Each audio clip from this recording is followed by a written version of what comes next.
animating the Kowske animations on my like recent practice at it, done with the mouth animations.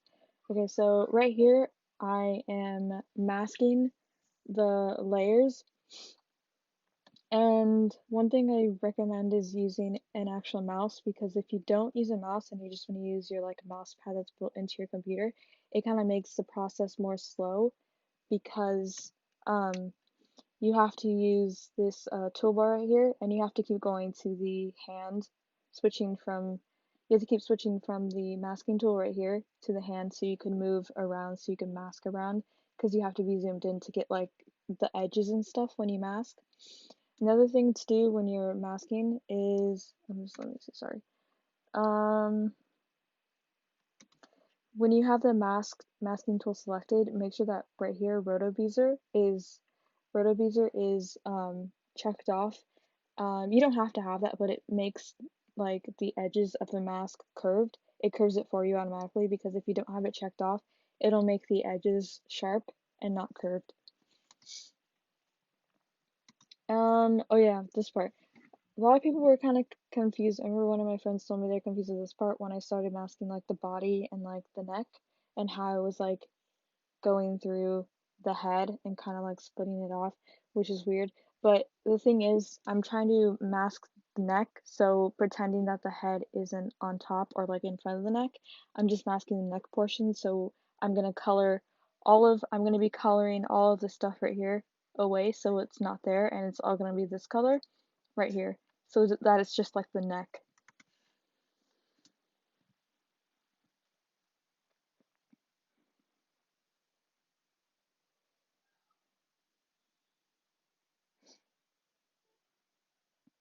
The masking process might take like a long time or a while to do, because like of how it depends on how many things you need to mask for the animations and how many animations you want to do or what you want to animate.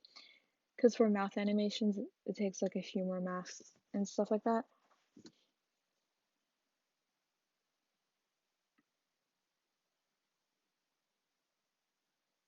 Okay, so one of the things that I do for um, masks and creating new ones is that I will copy um, the mask layer right here.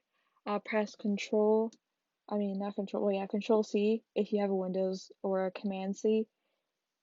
I think it's Command C if you have a Mac. I can't remember. It's either Command C or Control C. But you it copies a layer for you, and then you press Control V and it pastes it down so it makes a duplicate layer, and they both have the same mask on it of the neck, the one that you just did. And what you're going to do for the duplicated layer, you're going to click on the mask with either, well, probably the masking tool will work best. Click on it because you'll probably be using it anyways. Click on the mask with the masking tool and press delete on your keyboard. You might have to press it twice, and it should delete the mask and show the full image again. And that's how I like recreate, not recreate, that's how I make new masked layers, is I keep copying old ones or the previous ones I just masked on, and then deleting the mask while still having the original copy, and then making a new mask over it. So like right now, on the one I just copied and deleted, I'm masking the head now on that one. And then yeah, you're just gonna keep repeating that process, because I know a lot of people are confused with that. That's just how I do it. I mean, if you find a different way to do it, then I guess that works too, but this is just what's convenient for me.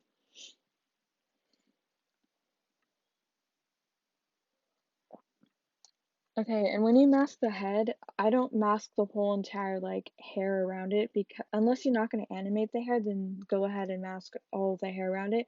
But I don't mask all of the hair on the head, because I'm going to be animating separate strands and stuff. So all of this is going to be colored in to be skin tone. So like the hair will just disappear and he's going to look bald, which is going to be funny, but it works out in the end. Um,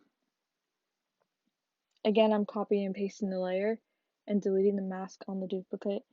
And then, okay, this part, I like using, this is because I don't have a mouse on me, because if you have a mouse, you could use a middle scrolling thing to zoom in and zoom out.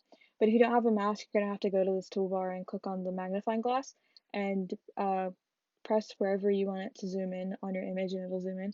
But yeah, that's why I recommend using a mouse. But for this part, I had to do for the mouth animations. So there's how many? Hold on, wait, I need to figure it out. There's the black part of the mouth, the tongue, the bottom teeth, the top teeth, the upper lip, and the lower lip. So about 6 things you have to mask for the mouth animations. Um, even if the like the teeth aren't obvious or like the tongue isn't there, you're gonna still have to make it because you'll see later on what I do with it. But you're gonna have to mask it. So I usually just mask like a circle for like the tongue and a bigger circle for like the black part of the mouth, which is like, when you open, like if you see drawings and someone's talking, like the part of like inside the mouth is usually like black or like darker. And you're gonna have to figure out how you want the teeth, unless you have like a reference for like how you want the teeth to look or how they should look on a character. I usually just make like a rectangle that's rounded on the edges for like the teeth, the top teeth and the bottom teeth, and then I color it white later on with the paint tool. And I know it might look funny in the end, but I mean it works.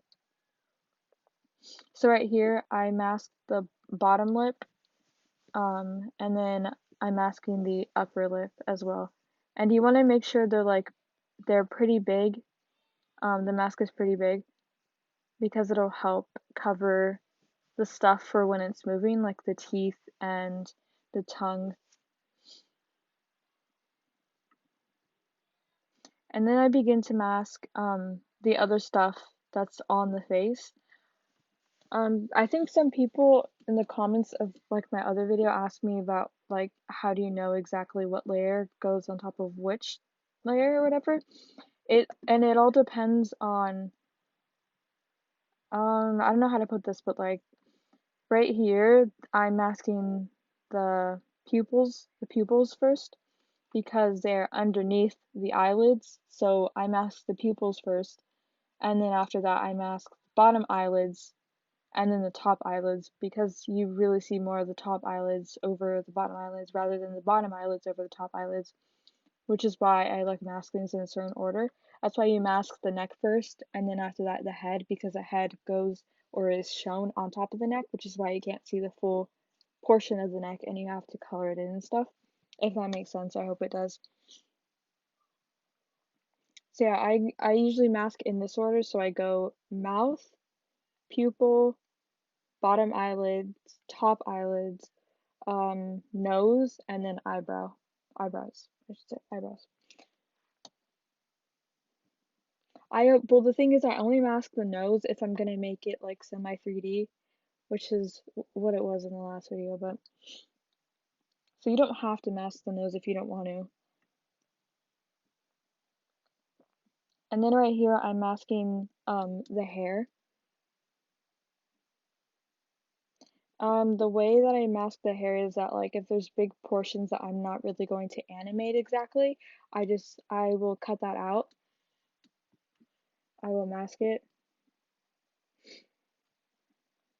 And then after I mask like the big portions, I'll start masking the separate hair strands that I want to animate by themselves. And again, you do it relatively where it look like what goes on top and what doesn't.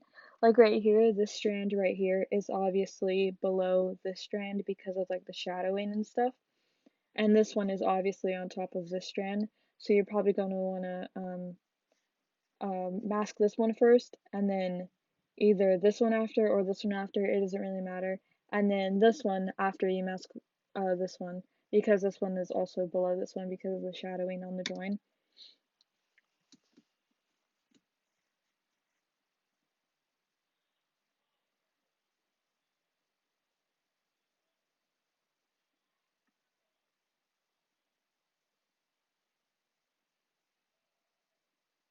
Okay, now this is a coloring process, and Okay, make sure to save, that's another thing. Make sure to like whatever progress you make in After Effects, just make sure you keep saving it because you never know when After Effects is going to crash because usually for a lot of people it crashes frequently.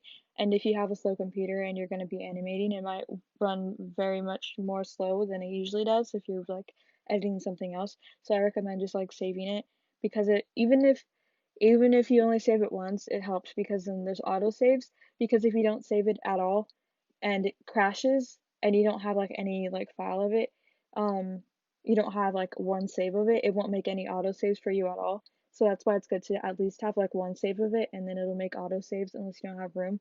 But I just recommend like keep saving your file after you finish something in it. Okay. To For the painting part, what I do is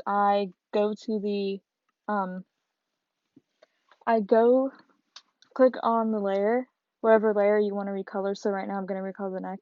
You just double click, so double click the layer and it'll bring it up to up here. It says like a layer image and then the image that it is. Because right here, this is like the regular composition where it shows all your layers together, and this is just where it's showing the one separate layer. So that's where you're gonna color and zoom in if you have to and stuff.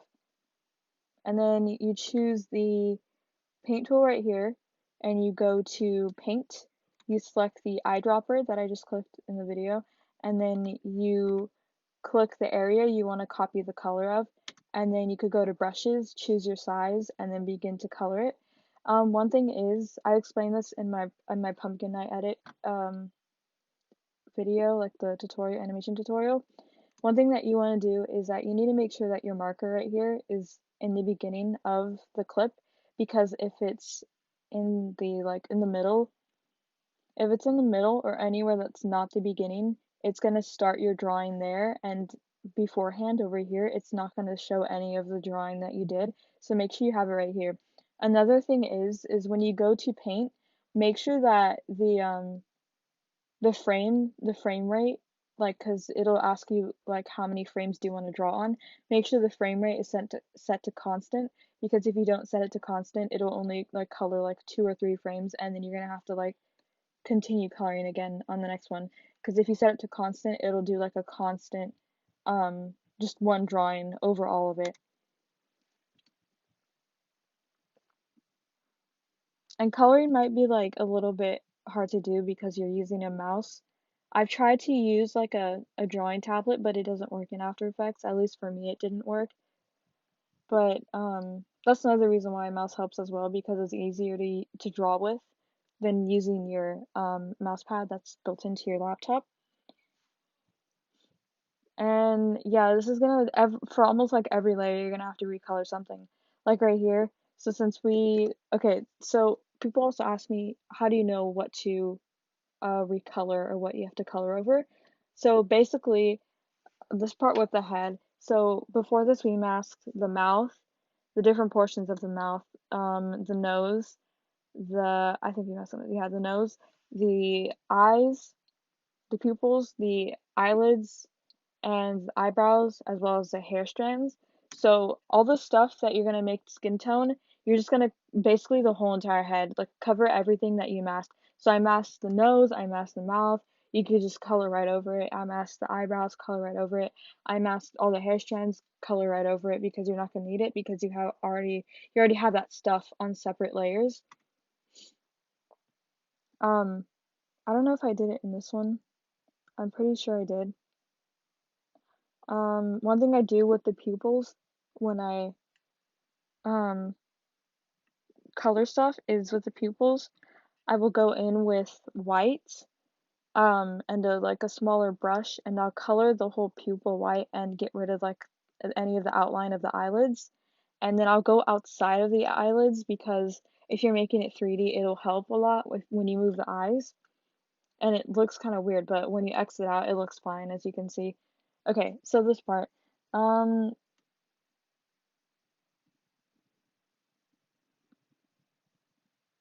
I don't know if I'm gonna explain this part. I don't know. Okay, well this part, I'm just gonna skip the mouth animation part because it's like confusing. Okay, and then yeah, the other stuff you're just gonna color in with the colors that it's missing and stuff like that. Eyelids, the nose, eyebrows if you need to, anything that needs the coloring. Okay, this is a part where I did like the mouth animations. I had to look at a mouth chart that was online. I'm not gonna explain this because it took way too. I'll do it in a different video, but that's when I did the mouth animations. Okay, I'm gonna try to explain this. When I do the blinking on the eyes, I like so what I use is the my gosh, the puppet pin. I use a puppet pin. The puppet pins, it's like this thumbtack up here on the toolbar in After Effects. And what you do is you're gonna put 1, 2, 3 down. So two pins on the edges of the eyelid, and one in the middle, and same for the other eyelid as well. And both masked eyelids should be on one layer. It doesn't matter. You could be on separate layers, but it just makes it kind of more of a hassle. But I do it on one layer because it's easier. And remember, wherever you put your marker, it's going to drop a keyframe. So I had my marker right here, which means that it dropped a keyframe right there for the puppet pins, which means if you want to start the puppet pin, you want it to be at that spot where it's at the regular, like what it's supposed to look like on the drawing. Then, and if you want it to be in the beginning of like the clip, I recommend moving your marker to that portion or wherever you need to move it for like wherever you want that to be. Because what I do is I put my marker wherever I want it to be in like the open eyes position, and then I move it to wherever I want to close it. And then what I do is I drag the pins down so it lowers the eyelids. And you don't lower it all the way because you still have to move the bottom eyelids as well with the top eyelids. So I only move it about like halfway, and then I'll go to another spot with the time marker, and then I'll drag it back up to its original state, and then I just keep repeating that. And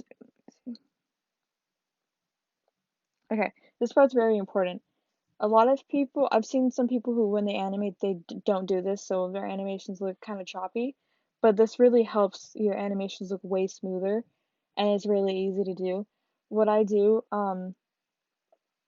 is I on the layer that you're doing the puppet pins on, press E on your keyboard and it will open the like effects on your layer. And one of them says puppet, you're going to expand it. You're going to expand that layer by pressing this arrow, and then there's like mesh 1, mesh 2 that it'll show. Any mesh layers, you're going to expand those as well. And when you expand those, it's going to show all the puppet pins. And they're not expanded, but you're going to have to expand every single one of the puppet pins. And when you do that, it's going to show all the keyframes. And once you have all of them open, highlight all of the keyframes that are there.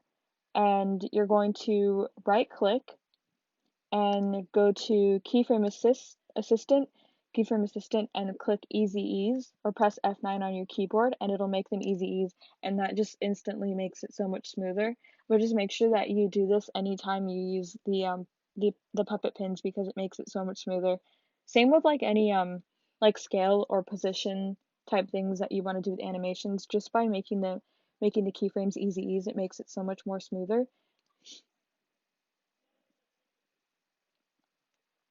And then this is a part where I'm going to the bottom eyelids. And what I'm doing here is I'm basically like using the top eyelid layer as like a template to see where I need to put the keyframes, because you're going to copy exactly where the keyframes were for the top eyelids. So for the one I'm doing right now, it's exactly at the same spot that the keyframe was for the top eyelids when it was closed. So that way like it closes at the same time and opens at the same time, so it's not like off. And then same thing for this, you're going to open the effects panel and go to the puppet pins, open the mesh layers, open the pins, and then make them easy ease to make it smoother. And it's kind of annoying because you have to keep repeating this process for like almost everything that you add a puppet pin to, but it helps a lot. Oh, same with the eyebrows, just copy the same keyframes as the top eyelids and the bottom eyelids, because you're gonna want to make the eyebrows go down at the same time that the eyes close and open.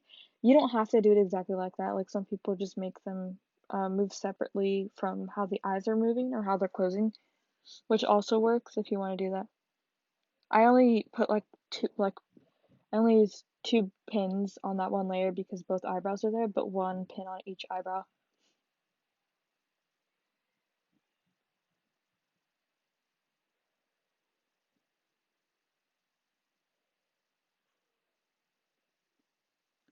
Okay, one thing that I do for like the 3D kind of effect on it is I create or I add to null objects or null layers. I forgot what they're called. They're null layers, I think. I add 2 of them, and that's how I make it 3D. So the bottom one, the one underneath the other null layer. So the first null layer, attach it to the second one. So you're going to get the swirl and drag it to the top one. So it says right here that it's connected to this one. And this right here, the reason for this one is it's for the just like the facial features, so it's just gonna be the eyes, like the top eyelid, bottom eyelid, eyebrows, pupils, nose, and mouth. And you're gonna attach all of those layers, the pupils, eyelids, eyebrows, nose, and mouth to the first new object and only the first new object. Right here I messed up and I put it on the wrong one because I had done a previous animation, so I got mixed up. But you're going to want to add it to the right new layer, so it's like the first new layer that you have over all the layers that you already have. And once you finish attaching just like the facial features to that one new layer, for the second new layer, you're going to attach second new layer, you attach the masked head, any of the hair that you masked out, and that's about it. And you also attach the first new layer with the facial features to that, which is why we did that at the beginning, so it's attached to the second one. Right here I'm attaching all the stuff because I messed up. I'm attaching the things. Um, let's see, what did I do here? Another thing is for the head, when you attach it to like the proper um the second new layer that you have to click on right here. This is, I forget what it's called. It's anchor point. It's an anchor point mover. So you click on that and you have to move the anchor point on the masked um area to, for the neck, I move it to the bottom of like the body and the neck because I wants the motion to originate from that area. And same for like the other things. Um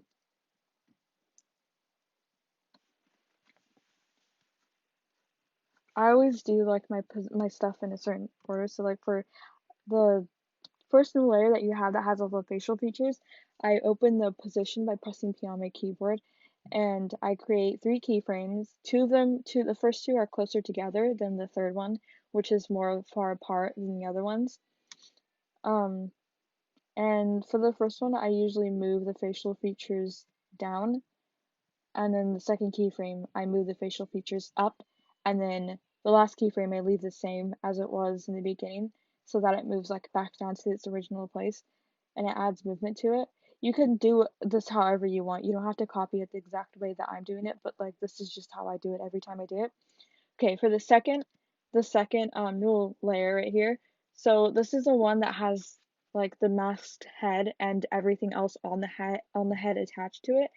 You're going to want to, I didn't explain this earlier, but you're going to want to go to the anchor point mover, and you're going to move the anchor point on this new layer to right by the ear. If the image looks like this and the head's kind of slightly turned, if not, you have to move the anchor point to where you want the motion to originate from. So if you have it on a head, you want to put it where like relatively the neck is, or you think that the motion or where the head's going to rotate from, like where it's going to originate from. And because if you don't do it correctly, it's going to look really funny and it's not going to look natural at all. For this one, I open position and make the same keyframes as I was making on the other new layer. so that it goes down at the same time as the other one. And right here I messed up and I didn't attach certain layers to what they're supposed to be attached to, so I had to go back and fix everything. So if that happens, just like try to fix it, or try to figure out what the problem is, because for me it took a while just to figure out what was wrong with it. But just be careful with all the layers because you're gonna have tons of layers, and I don't rename any of my layers just because I don't know, I just don't. You can rename them if you want, if that makes it easier for you to find things, but I'm just too lazy to do that. So, and I'm used to like leaving them as they were, so I never really try to change or rename the layers. Okay, and then after I finish like the position, well, let me explain this. So for the position on the second null layer, I match exactly how it was for the position on the first null layer. So the first null layer for the first keyframe on position, I had moved the facial features down. So for the first keyframe for position on the second null layer, I am also moving the head down as well, and then I'm gonna do that for the second one and the third one. And after that, I open rotate on the layer, on the null object or the null layer. I press R on my keyboard and it opens rotate, and I'll create 3 keyframes again, but this time they're all evenly spaced out. So um, the one in the middle is more relatively actually in the middle than it was for the position keyframes. And this you could move however you want, but I usually do like a back and forth thing, so it's like a negative number, so like -4 or something, and then the second keyframe is like +5, and then the last keyframe is just set back at 0 to its original state. Again, you don't have to copy anything like this. You could experiment with it yourself, because I don't know how you would want your animations. You could make them however you want, and you'd probably want them a certain way. So um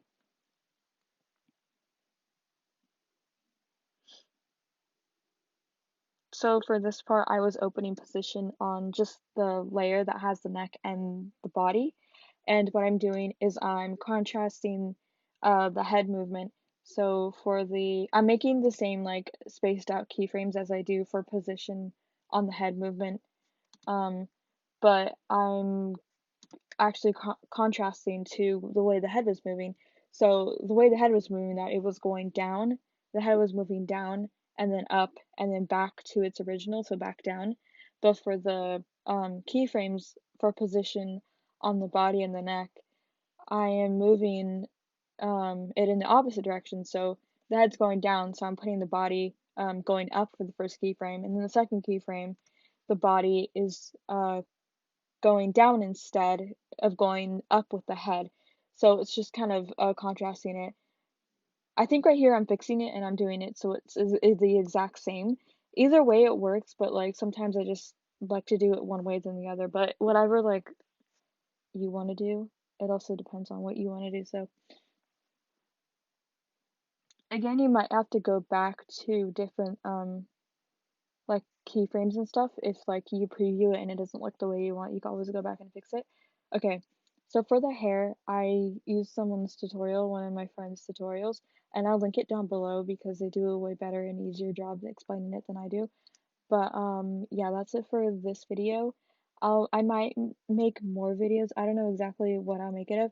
I know somebody like requested one for like a transition tutorial. I need to do that. But if you have any like requests, you guys could like drop them down below and stuff like that. Yeah. I hope this video made sense because I'm really bad at explaining things, and I wanted to give a more in-depth detail and more like of a commentary because I'd rather do that instead of, writing down exactly what I was doing because it seems easier to do. And you guys seem to like the commentary that I did on the pumpkin I edit, so yeah.